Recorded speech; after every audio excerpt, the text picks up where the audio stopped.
Wa man ahsanu dinan mimman aslama wajhahu.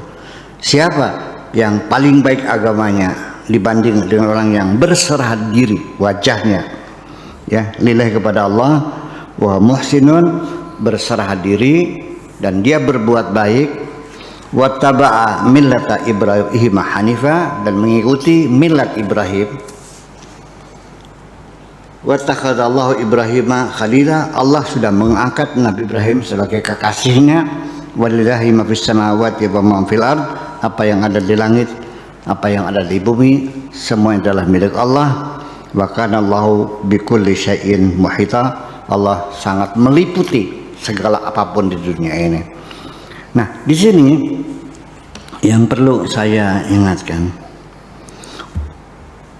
mereka itu yang masuk surga itu man ahsanu dinan mimman aslama wajhahu lillah.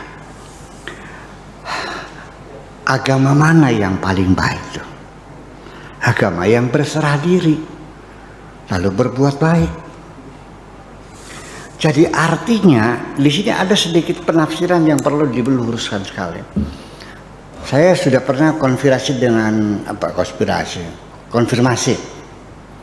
dengan Pak Quraisyab itu juga. Saya katakan, ini kan di banyak sekali ayat yang menyatakan bahwa nanti pada akhirnya mah semua agama ini kan buatan Tuhan semuanya.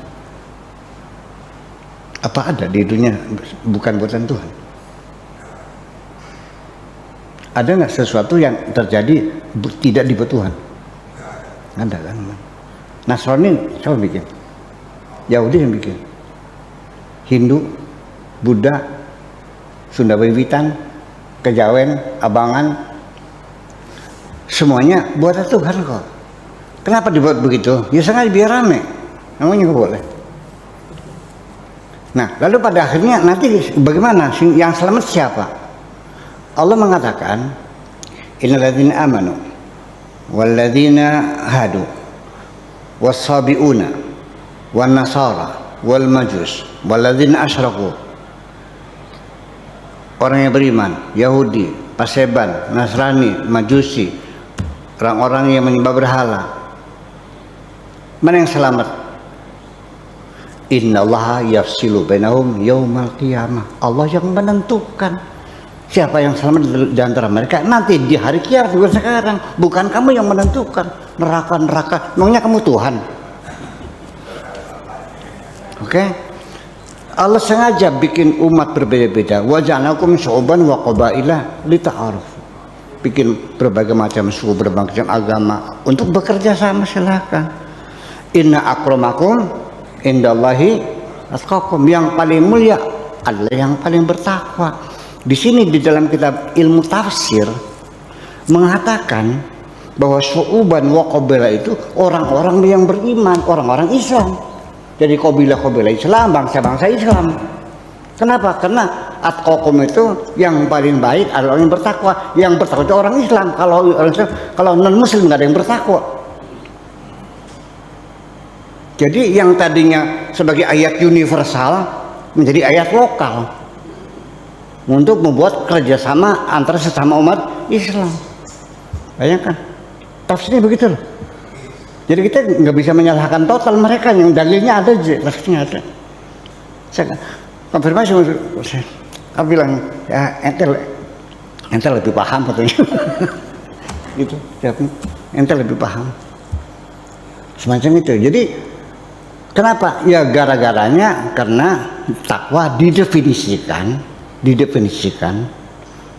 al-imtithal an awamirihi, melaksanakan segala perintah Tuhan, wal ijtinab an nawahi, dan meninggalkan segala larang Tuhan.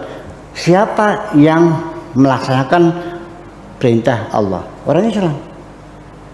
Jadi tidak ada kerjasama antar bangsa, antar agama, itu nggak ada kerjasama umat Islam, kan begitu jadinya.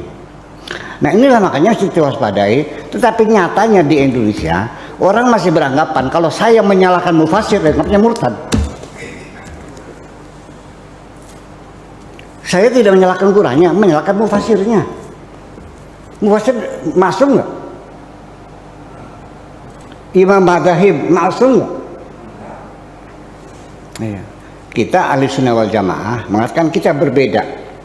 Kalau di Syiah imam dimaksumkan, kalau di ahli sunnah tidak. Tapi prakteknya dimaksumkan juga kok. Betul nggak? Masa Imam Syafi'i salah?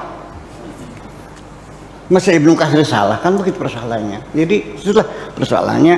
Jadi ini fi dilal Quran ini salah satu tafsir yang menjadi mimbar politiknya Said Qutb. Kita baca, tapi bacaan kita bacaan kritis. Kalau di pondok mah kalau saya kita diyakini benarnya ya